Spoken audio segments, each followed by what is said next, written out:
नमस्कार दोस्तों, आपका स्वागत है एक्मे पब्लिकेशन के यूट्यूब चैनल पर, जहां हम आपके लिए लाते हैं कॉम्पिटिटिव एग्जाम से रिलेटेड वीडियोस जो आपकी सफलता को सुनिश्चित करने में सहयोगी होंगे। आज के इस वीडियो में हम भारतीय इतिहास के स्रोतों पर पूछे गए महत्वपूर्ण प्रश्नों की चर्चा करेंगे। उनको वन लाइनर के रूप में देखेंगे ताकि वो हमें याद हो जाए। आइए देखते हैं इन प्रश्नों को। यहाँ पर पहला प्रश्न है कि 1784 में एशियाटिक सोसाइटी ऑफ बंगाल की स्थापना किसने की? इसका उत्तर है सर विलियम जोन्स। दूसरा प्रश्न है, भारत का राष्ट्रीय अभिलेखागार कब अस्तित्व में आया? उत्तर है 1920 के दशक में। भारतीय पुरातत्व सर्वेक्षण के प्रथम महानिदेशक कौन थे? John Marshall. 1815 में भारत के पहले महासर्वेक्षक के रूप में किसे नियुक्त किया गया था? Colin McKenzie.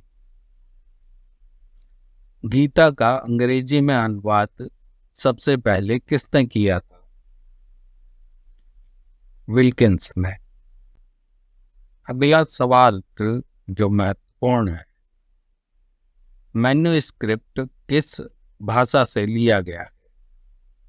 ये लैटिन भाषा से लिया गया है। इंडिया शब्द इंडस से आया है, जिसे संस्कृत में क्या कहा जाता है? सिंधु।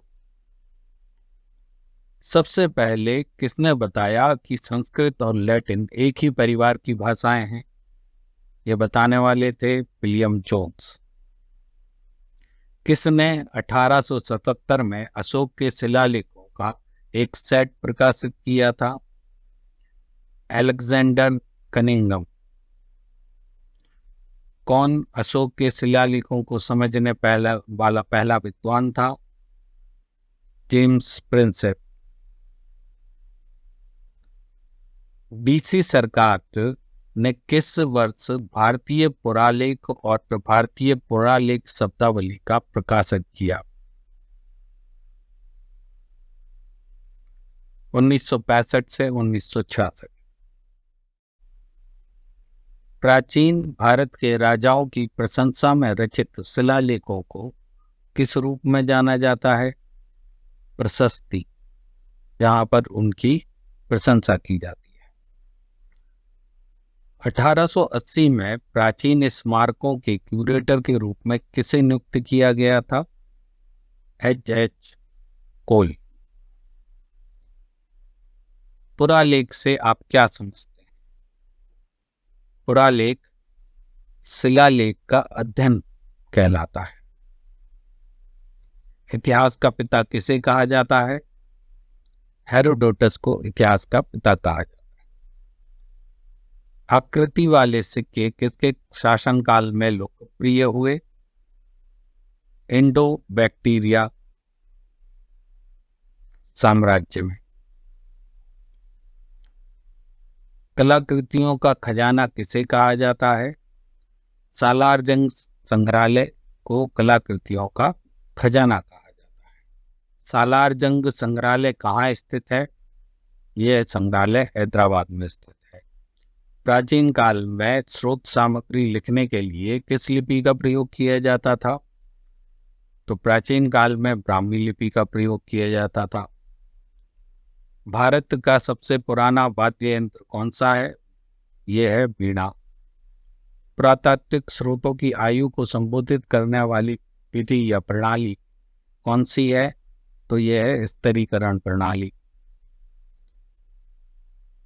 जीवाश्मों की आयु गणना के लिए रेडियो प्रणाली का प्रयोग किया जाता है। यह प्रणाली कौन सी है? यह है कार्बन डेटिंग।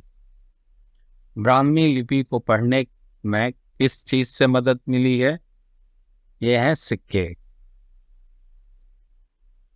राष्ट्रीय मानव संग्रहालय इंदिरा गांधी राष्ट्रीय मानव संग्रहालय कहाँ स्थित है? यह है भोपाल में स्थित। यदि आपको ये वीडियो पसंद आया हो तो लाइक, शेयर, सब्सक्राइब करें और कमेंट भी करके बताएं कि आपको ये वीडियो कैसा लगा।